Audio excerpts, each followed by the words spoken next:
Hace más que 927 años comenzó la campaña de la Primera Cruzada. En general, cuando pensamos en las cruzadas, algo romántico nos viene a la mente, ¿no? Los caballeros fueron a las tierras lejanas para luchar por el sepulcro del Señor. Algo fascinante, misterioso, poético, que te cautiva en tu juventud, con sus armaduras, sus espadas, las cartas amorosas a las mujeres. Pero de hecho, las cruzadas es un fenómeno muy controvertido en la historia. Las fuentes occidentales, por ejemplo, escriben que fueron las campañas por la fe, por la religión. Pero las fuentes musulmanes, por supuesto, dicen que algunos fanáticos religiosos vinieron para matar y robar. El historiador francés Jacques Le Goff, a su tiempo, escribió que el único beneficio que Europa sacó de las cruzadas fue su encuentro con el albaricoque. Él quería decir que no sacó nada bueno, solo las frutas exóticas, aunque alguna gente se apropió de casas, tierras, castillos, de títulos y se quedó a vivir en las ciudades conquistadas. Entonces vamos a ver por qué hace 927 años una gran cantidad de la gente salieron de Europa hacia el Medio Oriente para liberar a Jerusalén.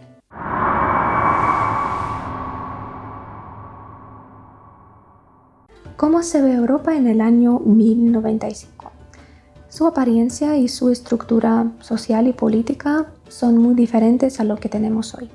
Son vastas tierras de bosque que casi no tienen carreteras, solo las que fueron construidas por los romanos. Es Europa donde los reyes significan mucho menos que la nobleza, porque todos esos feudales, condes, duques tienen posesiones muy grandes y su poder ahí es enorme. Los estados-nación todavía no existen como los conocemos hoy. La iglesia cristiana es dominante, pero no en todas las partes. Por ejemplo, la mitad de Noruega y la mitad de Suecia siguen siendo paganos y la mayor parte de la península ibérica pertenece a los moros. Europa con el sistema feudal está en su edad media, muy oscura, no es tan rica y sufriendo constantemente de los conflictos locales, de las guerras intestinas. La comprensión de la gente sobre el mundo está completamente ausente. En París o en Kelna, la gente creía que a 100 kilómetros ya era otro país donde vivían las personas con cabezas de perro. La gente no viaja, los viajes son difíciles y peligrosos y las comunicaciones son limitadas. En tales circunstancias, la Iglesia desempeña un papel principal en la vida de cualquier persona, tanto espiritual como mundana. ¿Por qué pasa eso? Porque la Iglesia puede explicar todo lo que los rodea y el Papa es el primer hombre después de Dios y al mismo tiempo es una figura política muy importante, muy significante. Perdónenme mi blasfemia, pero la Iglesia de la época cumple la función de Facebook, porque la gente llega a la misa y ahí conoce todas las noticias locales, los rumores sobre la vida de los poderosos, lo que está pasando en las tierras vecinas, en las tierras lejanas, como ¿oíste que en el sur se comió una persona viva? Cosas así. El campesinado depende mucho de los señores feudales, a quienes ellos pagan impuestos desorbitados, en forma de alimentos, de dinero, de bienes. Están ligados a las tierras y son considerados la propiedad del señor feudal. Además, este mismo señor feudal puede exigir el pago de un impuesto único, si le da las ganas. Por ejemplo, él puede decir: estimados señores campesinos, tengo que casar a mi hija y ella necesita una dote. Por eso aquí tienen el impuesto único y lo hay que pagar hasta el fin de septiembre. Y ya, y no hay manera de impedirlo. Y más que eso, en los años 90 Europa sufrió unas malas cosechas y la gente no tenía nada que comer. Muchos morían de hambre, incluso practicaban canibalismo. Cabe destacar lo supersticioso que es la gente de la época, porque malas cosechas parece que portábamos mal y Dios nos maldijo. Buenas cosechas, pues orábamos bien, por eso Dios nos escuchó. Y claro que eso se usa mucho por los confesores.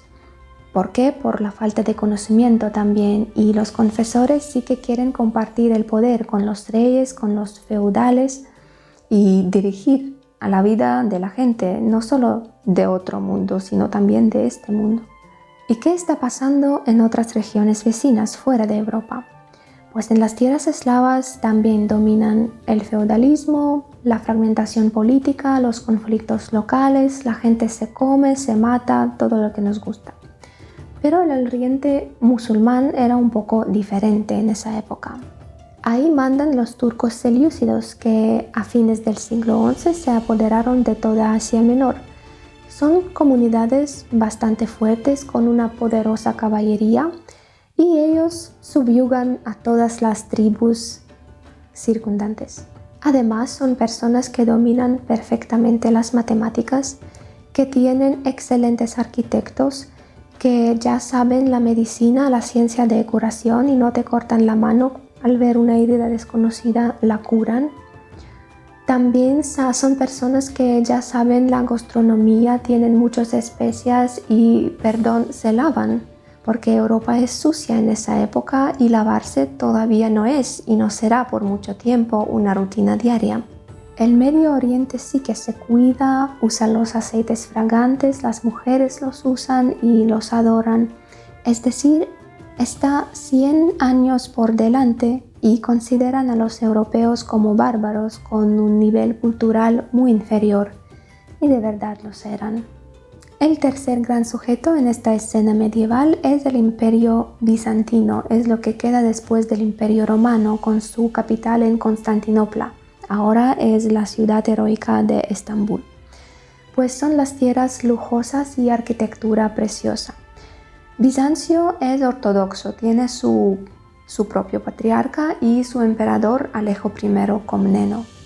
A finales del siglo XI, estas tierras pasan tras varias dificultades. Por un lado, están en guerra con mencionados turcos selyúcidas.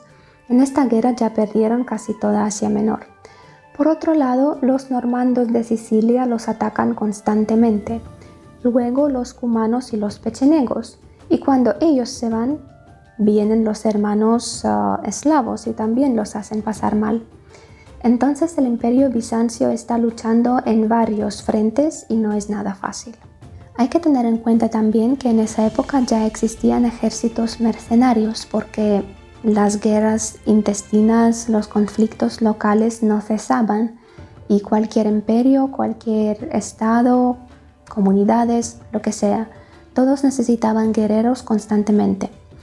Los campesinos no los usaban porque alguien tiene que trabajar, tiene que cultivar la tierra y además ellos no sabían luchar y los mercenarios lo sabían muy bien. El Imperio Bizancio los usa también y los caballeros europeos ganan mucho dinero en estas batallas. Alejo I Comneno, el emperador de Bizancio, le pide con mucha frecuencia al Papa que le envíe sus tropas, sus ejércitos mercenarios, pero sigue perdiendo y en el año 1095 ya está pidiendo una alianza militar que sea más seria porque ya perdieron, como he dicho antes, casi toda Asia Menor y casi todas sus posesiones muy importantes, posiciones principales del Imperio Bizantino.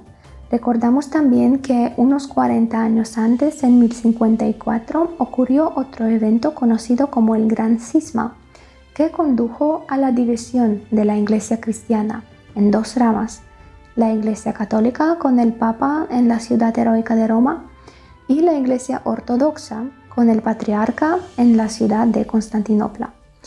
Y ahora está otro punto importante de interés político y tensión también, porque claro, el sueño del Papa ahora es reunir todas las iglesias bajo su autoridad y convertirse así en el único señor espiritual. Y todos los problemas que tiene el Imperio Bizantino ahora le pueden ayudar en esto de una manera u otra. Otra lucha por el prestigio y el poder que el Papa está librando en este momento es la lucha por la investidura, y la tiene con el emperador del Sacro Imperio Romano Germánico. ¿Qué significa esto? Es el derecho a nombrar obispos y abades que influyen directamente en los laicos. ¿Y por qué es importante? Porque la persona que los nombra tiene la fuerza política en la región. Si son nombrados por el emperador, dependerán de él y harán todo lo que él diga. Si lo hace el Papa, pues es él a quien escucharán en todos los asuntos. Y el Papa sí que quiere tomar parte activa, a veces decisiva, en la vida secular. Hay otra cosa interesante sobre la economía y las costumbres europeos de la época que también tuvo su impacto al hecho de que las cruzadas se hicieron realidad. Desde los tiempos de Carlomagno en Europa hay una tradición que se llama mayorazgo. ¿Qué significa esto? Es el derecho civil que te permite heredar toda la propiedad de tu familia, de tu padre, si tú eres el hijo mayor. Toda la herencia, los castillos, dinero, las tierras, todo pasa al hijo mayor.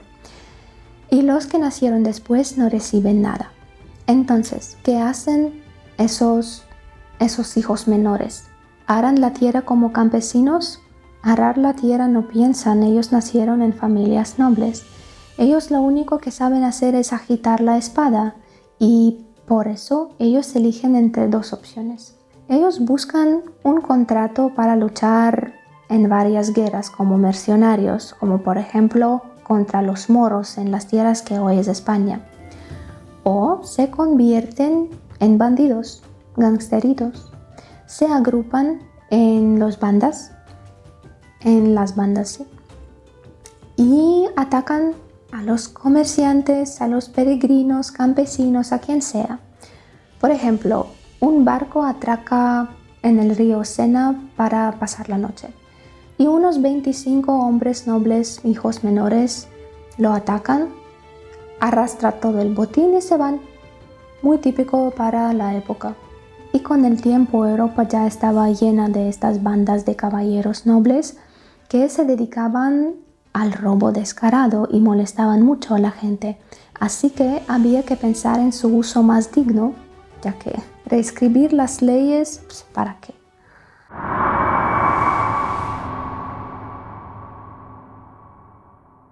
Ustedes pueden preguntar, ¿y por qué fue necesario ir a Jerusalén a enseñar a la vida a los infieles ahí, tan lejos de casa?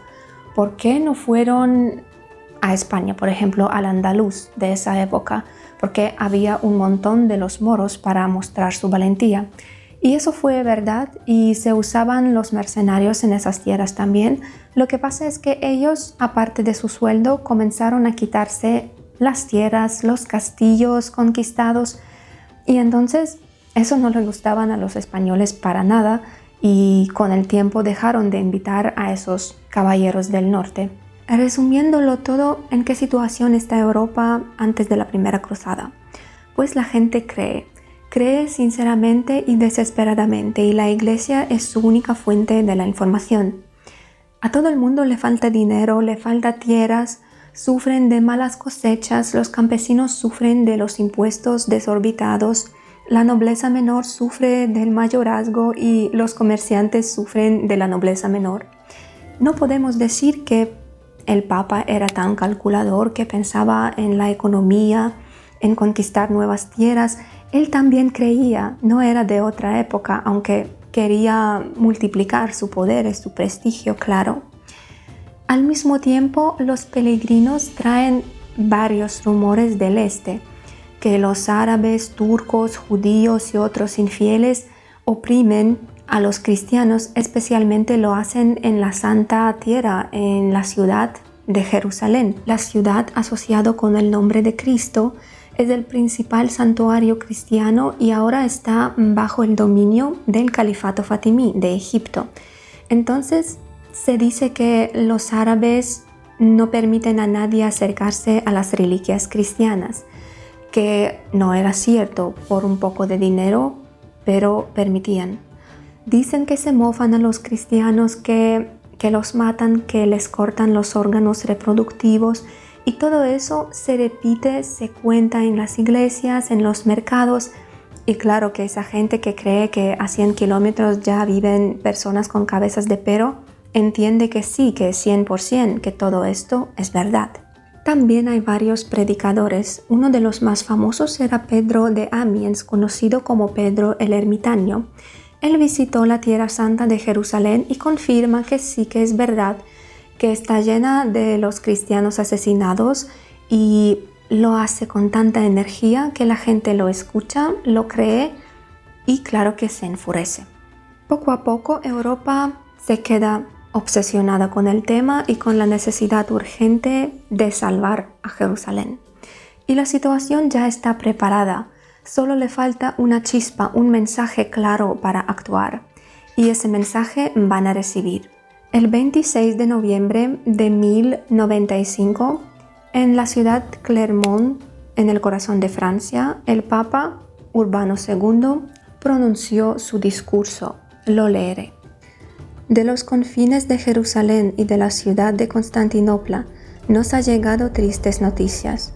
Pueblos del reino de los persas, nación maldita, nación completamente extraña a Dios, raza que de ninguna manera ha vuelto a su corazón hacia Él, ni ha confiado nunca su espíritu al Señor, ha invadido en esos lugares las tierras de los cristianos, devastándolas por la espada, el pillaje y el fuego. Se han llevado una parte de los cautivos a su país y a otros ha dado una muerte miserable. Ha derribado completamente las iglesias de Dios o las utiliza para el servicio de su culto. Destruyen los altares después de haberlos contaminado con su inmundicia. Circuncidan a los cristianos y la sangre de la circuncisión es rociada sobre el altar o las pilas bautismales. Les gusta matar a otros abriéndoles el abdomen, sacándoles una extremidad del intestino que luego atan a un poste. A algunos otros los hacen exponer el cuello y abalanzándose sobre ellos, espada en mano, se ejercitan en cortárselo de un solo golpe. ¿Qué puedo decir de la abominable profanación de las mujeres? Sería más penoso decirlo que callarlo. ¿A quién pues pertenece castigarlos y erradicarlos de las tierras invadidas, sino a vosotros?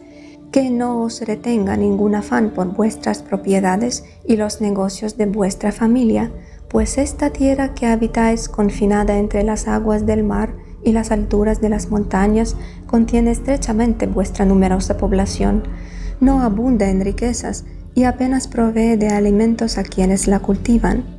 De ahí procede que vosotros os desgarréis y devoréis con porfía, que os levantéis en guerras y que muchos perezcan por las mutuas heridas. Extinguid pues de entre vosotros todo rencor, que las querellas se acallen, que las guerras se apacigüen y que todas las asperezas de vuestras disputas se calmen. Tomad el camino del santo sepulcro, arrancad esa tierra de las manos de pueblos abominables y sometidlos a vuestro poder. Dios dio a Israel esa tierra en propiedad, de la cual dice la Escritura que emana leche y miel. Jerusalén es el centro, su territorio fértil sobre todos los demás, ofrece por así decir las delicias de un otro paraíso. Esta ciudad real, situada al centro del mundo, ahora cautiva de sus enemigos. Ella os demanda y exige su liberación, y no cesa de imploraros para que vayáis en su auxilio. Tomad entonces aquella ruta para remisión de vuestros pecados, y partid seguros de la gloria imperecedera que os espera en el reino de los cielos. Así fue el discurso, un discurso que cualquier agitador envidiaría porque tiene todas las reglas de una buena agitación. Un terrible enemigo que mata a la gente, que la tortura, que profana las iglesias, que se ha apropiado de las tierras que antes eran cristianas y por eso un poco nuestras. Y lo más importante fue que, mira, es que es tan rica esa tierra que los alimentará a todos. Para los que no lo conocen, es casi Arabia, es desierto. Hay tantos de ustedes aquí que no podemos alimentarlos a todos. De ahí que sea mejor que se vayan a cortar y matar en otras tierras. Tomen todo lo que otras personas han producido, han construido, ya que viven 100 veces mejor en sus desiertos que ustedes. Y también, lo que es importante, todos sus pecados serán perdonados, porque matarán en el nombre del Dios. La gente se pone muy emocionada, muy inspirada y comienza a exclamar, Dios lo quiere. Imagínense una muchedumbre de las personas religiosas, pobres, ricas, todos, que primero sacuden las paredes de la catedral y luego las calles de Claremont. Es obvio que ha ocurrido el evento más importante del siglo y todos están involucrados y obsesionados con la idea de una cruzada. Cabe señalar que la primera cruzada, a diferencia de los demás, consistía de la gente creyente, que en realidad fue a liberar el Santo Sepulcro y fue a luchar por su fe. Ellos en realidad creían en todo lo que les habían contado. Los reyes aún no participan, se unirán más tarde en la segunda cruzada, porque ellos todavía no pueden entender cómo actuar. Ellos piensan, bueno, vale. Ahora cuando todos esos vagabundos, esos ladrones, hijos menores rebeldes, esa pobreza, cuando todos ellos se vayan, por fin podremos vivir tranquilamente, podremos relajarnos, aprovecharnos un poco de la situación. Además, participar en la campaña significará someterse al Papa, que lo escucharemos si nos fuimos, significará que Él es el jefe. No, eso no queremos hacer. Mejor vamos a esperar un poco a ver qué pasará y mientras tanto que otros señores se vayan. Vamos a ver quién eran esos otros señores. Raimundo IV de Tolosa fue uno de los cabecillas más importantes de la primera cruzada. Antes había luchado en la Reconquista española y fue el primero en unirse a la cruzada entre la gente noble. Otro participante, Godfrey de Bouillon, duque de Baja Lorena. Esteban II de Blois, conocido por haber escrito cartas de carácter muy entusiasta a su esposa Adela, en las que hacía referencia al progreso de la cruzada. Balduino I de Boulogne llegó a ser conde de Edesa y después el segundo monarca, el primero en usar el título del rey de Jerusalén. Roberto II de Flandes, Bohemundo de Tarento, Roberto II de Normandia, hijo primogénico de Guillermo I de Inglaterra. Con el fin de conseguir suficiente dinero para la cruzada, él hipotecó su ducado a cambio de una suma de 10.000 marcos. Tancredo de Galilea. Tancredo fue un representante típico de la primera cruzada porque era fanático religioso y a la vez un político astuto, un guerrero muy ágil y un buen sequedor. Pero esa gente tampoco fue primera quien emprendió ese gran viaje. El Papa Urbano II fijó la fecha de inicio de la campaña, el 15 de agosto de 1096, la fiesta de la Ascensión de la Santa Virgen. Sin embargo, Pedro de Amiens, Pedro el Ermitaño, del quien he hablado antes, logró unir a un gran número de los campesinos, de los vagabundos, bajo su liderazgo. Y fueron ellos quienes iniciaron primeros la cruzada mucho antes de la fecha oficial. Fue una peregrinación espontánea que consistía de la abigarrada muchedumbre de las 40.000 personas pobres, hombres, mujeres, niños, todos. Las personas que no sabían luchar y simplemente huyeron en busca de una vida mejor, cansadas del hambre. La mayoría carecían de armas, otros se llevaron las herramientas de casa. No tenían ni idea de dónde está Jerusalén, creyendo siempre que la próxima ciudad a la que entraron ya era Jerusalén. Ellos interpretaban el discurso del Papa con mucha libertad. Y por eso comenzaron a exterminar a los judíos sin salir de sus propias tierras. Estas fueron las primeras matanzas de judíos registradas en Europa. ¿Y por qué hacían esto? Pues por la pobreza. Saqueaban las aldeas, robaban por el camino para alimentarse. ¿Y por qué a los judíos? Porque siempre han sido personas capaces de crear un ambiente mejor en cualquier desierto, en cualquier país, que se nota y que se convierte en una fuente de gran envidia. Entonces, ¿por qué no saquearlos a ellos primeros?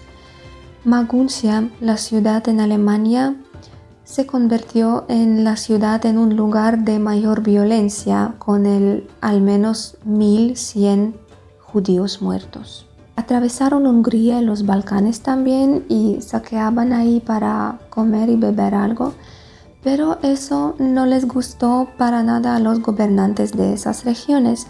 Entonces la caballería comenzó a eliminar a esos pioneros para que avanzaran más rápido en su camino. Poco a poco esa chusma llega a Constantinopla y al ver su riqueza y su belleza oran para que ya sea Jerusalén, para que puedan matar y robar y llevarse el botín. Pero nuestro amigo Alejo I Comneno, el emperador bizantino, reacciona muy rápido y comunica a Pedro el ermitaño diciéndole: «Señor el gran ermitaño, recoja a su gente noble, por favor, y que se vayan, que sigan recto y luego a la izquierda, a Asia Menor. No se demoren aquí. ¿Para qué gastar sus fuerzas en saqueos, en heridas? El camino es difícil, el camino es largo. Les doy mis barcos», y les da sus buques para el paso del Bósforo. Alejo I también les aconseja que después acampen y esperen a los demás, a los cruzados más armados. Pero Pedro y su gente impacientan, animados por los botines que los esperan. Y cuando llegan a Asia Menor, ellos ven que aquí ya viven los chicos serios, los turcos selyúcidas. Al ver a nuestra muchedumbre armada con cuchillos de cocina, con palos, los cortan enseguida a todos. Unas docenas personas se salvaron y pudieron escapar de vuelta a Constantinopla, incluso Pedro el ermitaño, porque él sabía hablar, luchar no sabía. Y así terminó la cruzada campesina. Todas estas personas murieron y ya no molestaban a nadie en Europa con su pobreza.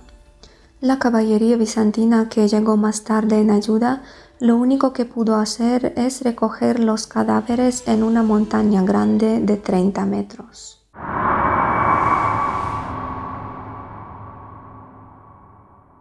Pues llega el agosto de 1096 y ahora la nobleza, con su armadura, con sus espadas, sus carros, emprende el camino hacia Jerusalén a liberar el Santo Sepulcro.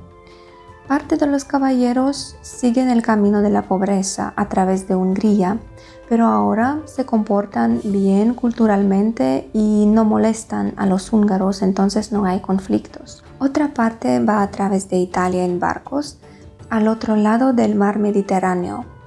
Y de hecho, aquellos que navegan por el mar reciben la ayuda significante de los comerciantes genoveses y venecianos, para quienes las cruzadas resultarán muy beneficiosos, porque una vez que el ejército cristiano derrota a los turcos, abrirán las puertas, las rutas comerciales, y ahora están controlados por los musulmanes.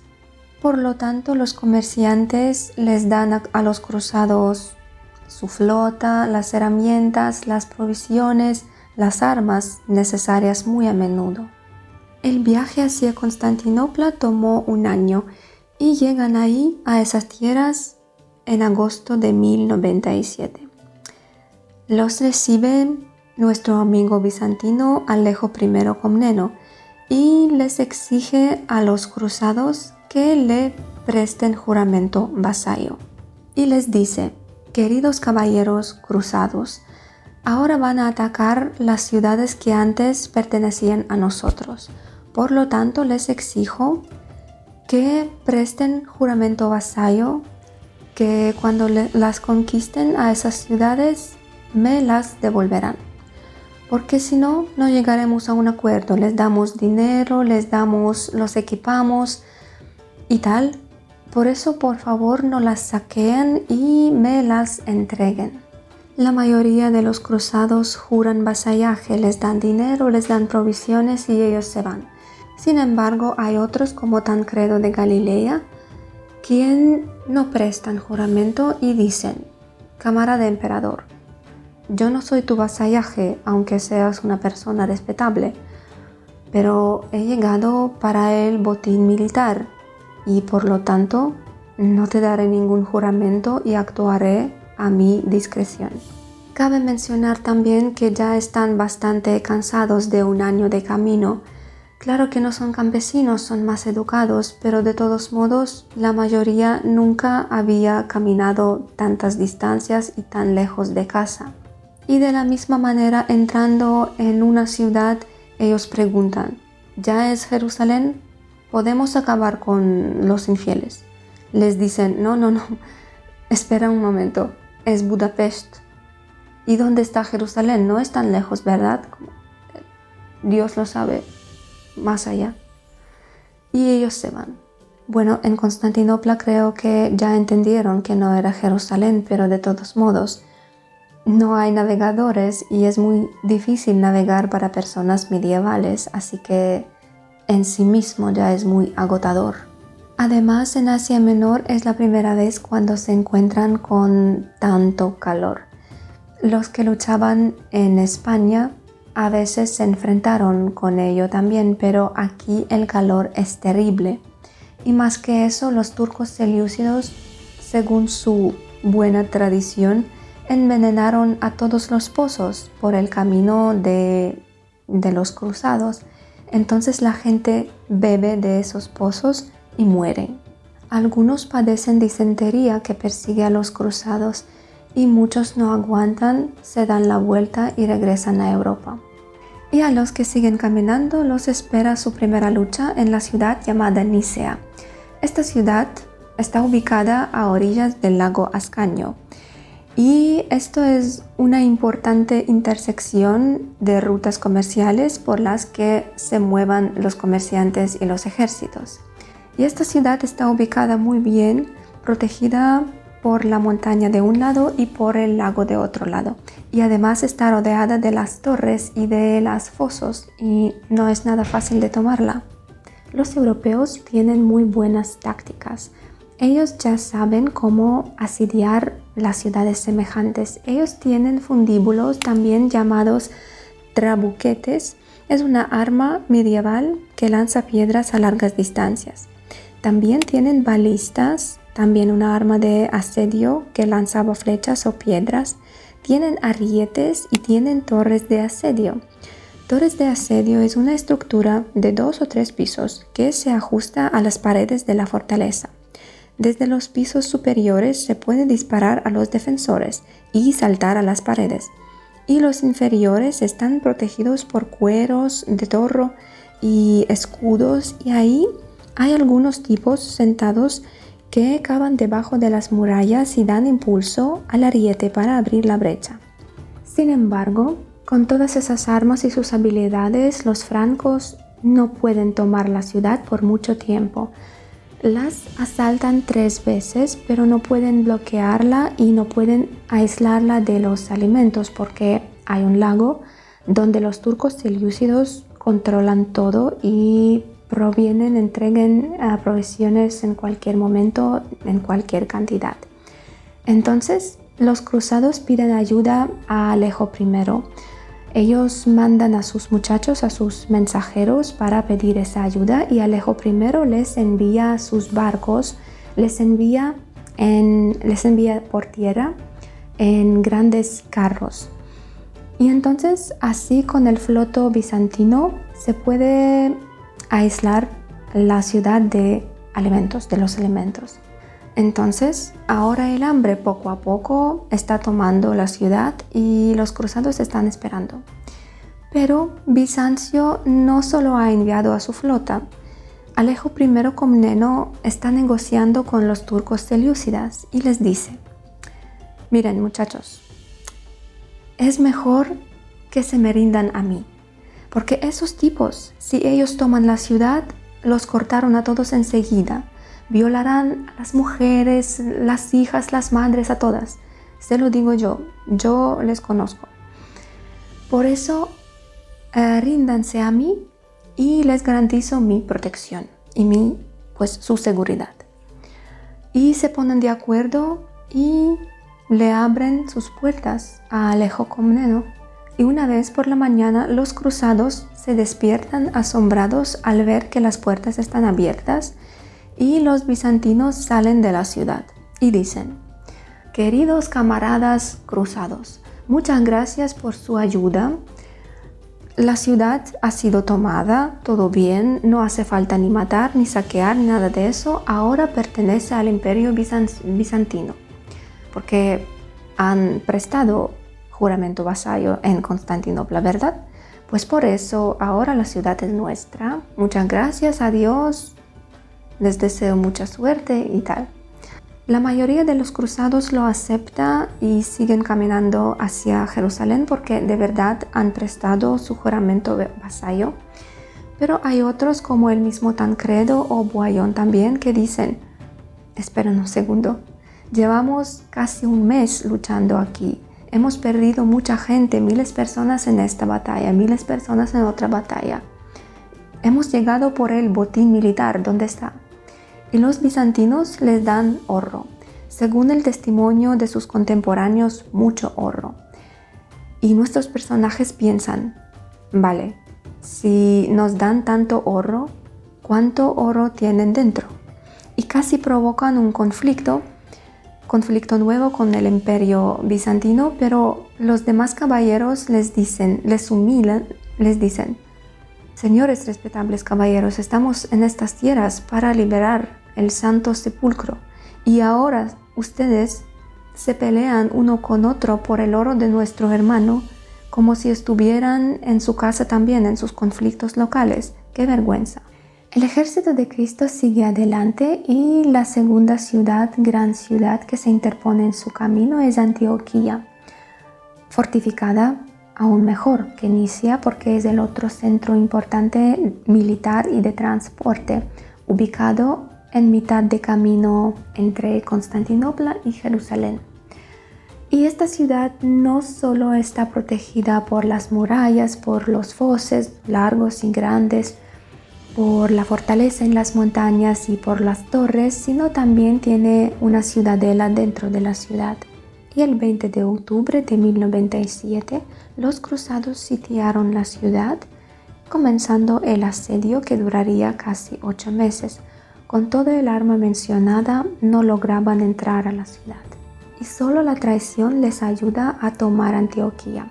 El fabricante de armaduras, Firuz, fue sobornado y por una noche abrió las puertas de una de las torres de la cual estaba a cargo.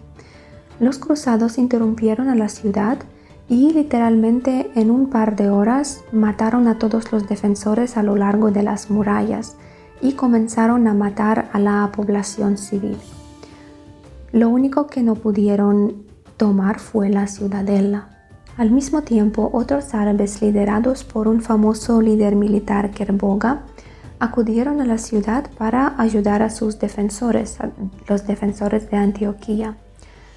Era un ejército muy grande, muy fuerte, y ahora ellos asediaban a los cruzados durante varias semanas. Por lo cual nuestros muchachos se encontraron atrapados entre la ciudadela, de la cual los atacaban constantemente los defensores de la ciudad, y de los guerreros de Kerboga de otro lado. Los cruzados no saben qué hacer porque la escasez de alimentos y los cuerpos podridos que provocan varias enfermedades hacen a la parte de los caballeros desertar. La gente huye a los bosques para regresar a casa y entre ellos está nuestro viejo amigo Pedro el Ermitaño, el hombre que ya una vez atrajo a los campesinos pioneros a estas tierras y luego huyó. Después de su primera fuga, él se reunió con la nobleza en Constantinopla y ahora quiere desertar otra vez. Pero esta vez nuestro otro amigo Tancredo de Galilea lo atrapa y le dice: querido Padre nuestro, te necesitamos aquí como pastor. Si desiertas otra vez, te cortaremos las piernas para que corras un poco más despacio. Hay que admitir que esos pastores espirituales de verdad ayudaron a los cruzados a apoderarse de Antioquía. Un pobre monje también llamado Pedro Bartolomé, les dijo que había tenido un mensaje de San Andrés, de que la lanza sagrada estaba dentro de la ciudad, enterrada en la Catedral de San Pedro.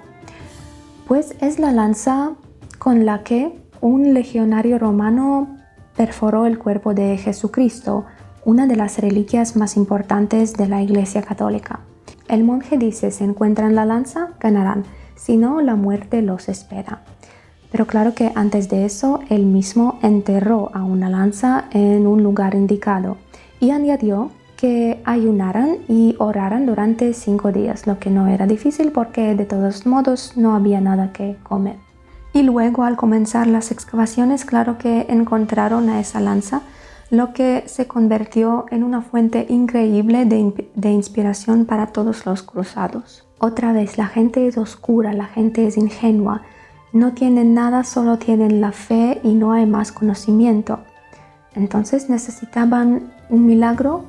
El monje les dio este milagro.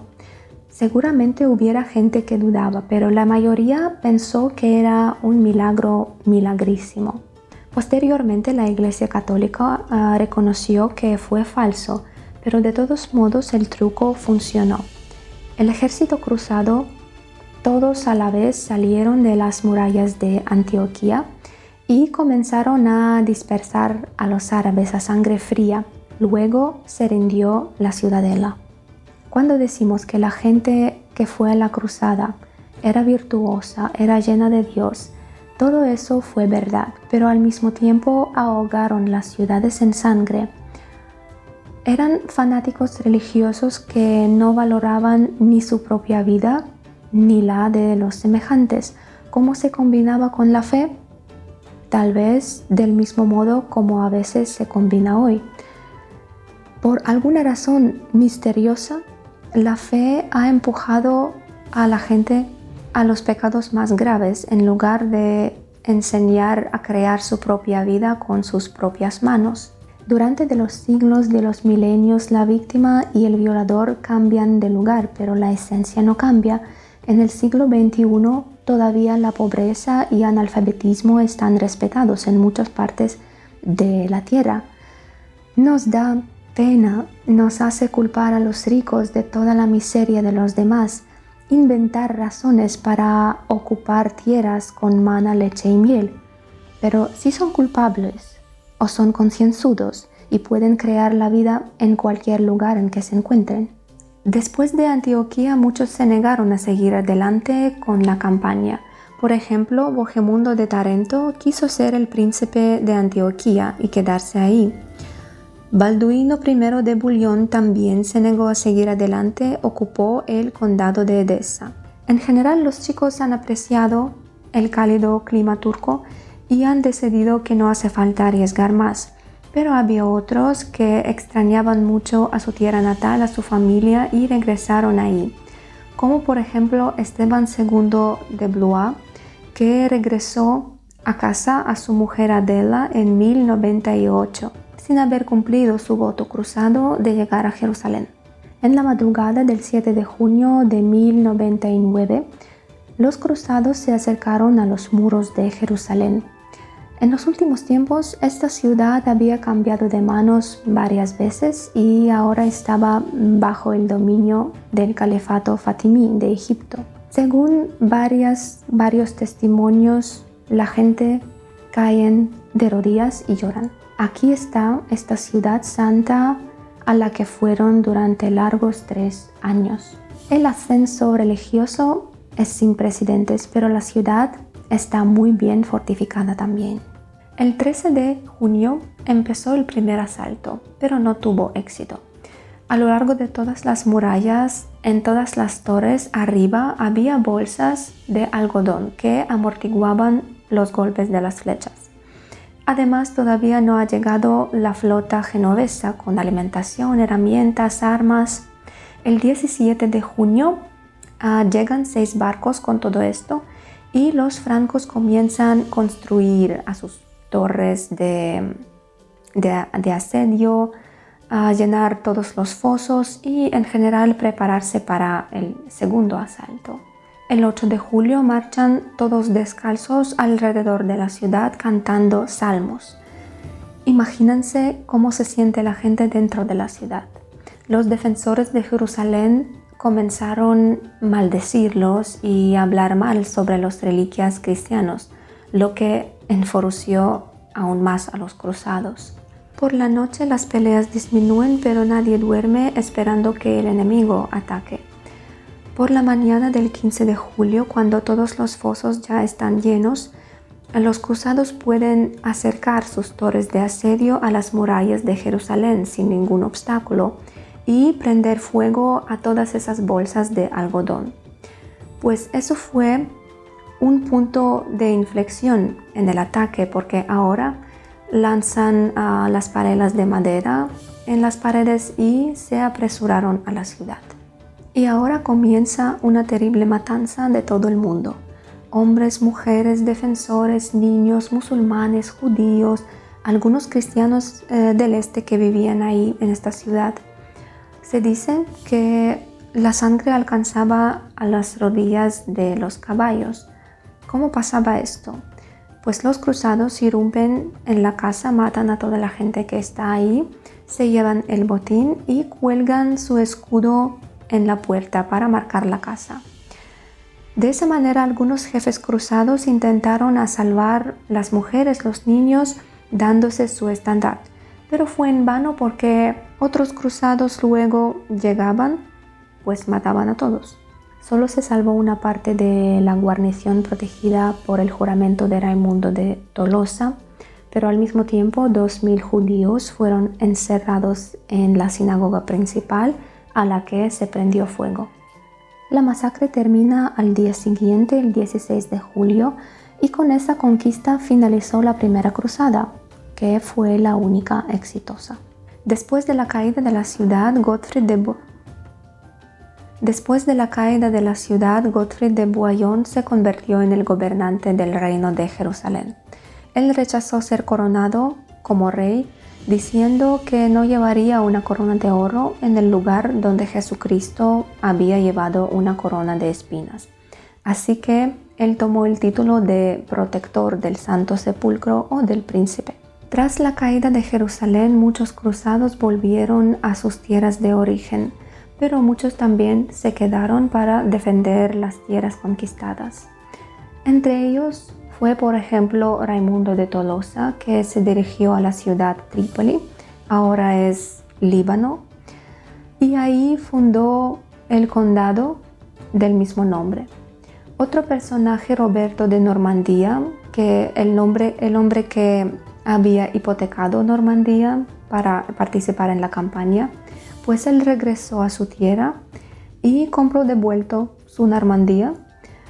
¿Cómo lo hizo? Pues él se casó con éxito en Italia y la dote de su mujer fue grandiosa, entonces él podía comprar cualquier tierra. Aquí se puede poner fin a la historia y decir algunas palabras sobre las consecuencias de la cruzada.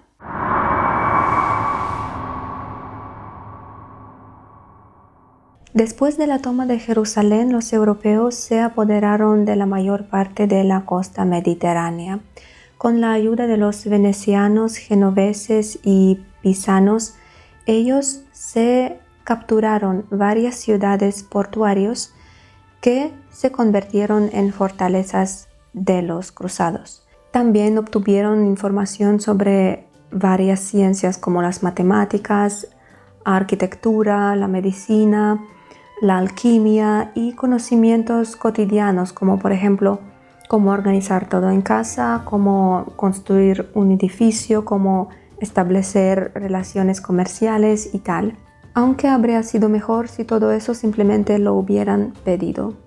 Y claro que las consecuencias negativas superan, y no solo se trata de las víctimas del evento, sino también de las que siguen sufriendo de la confrontación entre Oriente y Occidente, que fue iniciada en esa época.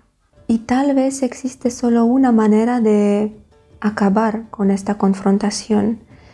Y esa manera no es pensar en quién lo empezó primero, o quién fue la víctima, o de qué lado está la verdad, o a quién perteneció la tierra inicialmente, o quién es más infeliz o más débil, o tiene o no tiene derechos y tal.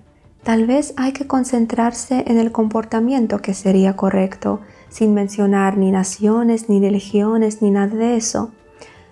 Hay que mirar atrás a su propia casa y reformarla y plantear un jardín. Y no robar las manzanas en un jardín ya florecido de un vecino.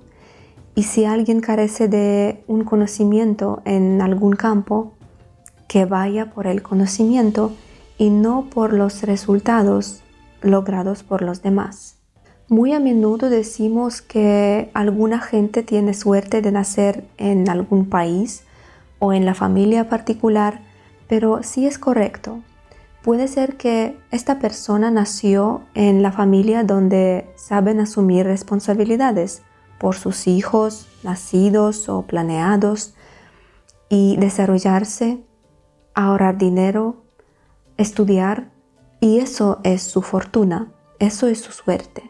Podrían ser sus padres quienes iniciaron ese tipo de comportamiento, o sus abuelos o sus bisabuelos fueron los primeros en dar este paso, que muy a menudo no es nada fácil y por eso muy poca gente elige esa opción. Y la mala suerte no es ninguna mala suerte en absoluto, es el honor de ser primero, de ser un fundador de la dinastía de los afortunados, y no es nada fácil también. ¿Qué construiste tú en la tierra que ahora está debajo de tus pies? ¿Qué hiciste para que todo el mundo quiera venir a tu casa o invertir dinero en tu negocio o en tu economía si eres un país? ¿Qué hiciste para que tu hijo no muriera pero obtuviera alguna profesión y fuera feliz? ¿Qué responsabilidades asumes por tu vida y no por tu muerte? Historia en términos de propiedad de la tierra es una auténtica puta, porque las mismas tierras pertenecían a todos y a cada uno en diferentes épocas. ¿Qué época era más correcta? ¿Qué propietario era más digno? Pues quien la tomó, a él perteneció. Pero en el siglo XXI el derecho debe ser de alguien quien de un pedazo de su tierra de piedra hará un jardín, porque ahora y siempre eso se llama un ser humano. Les deseo buena suerte y hasta nueva historia.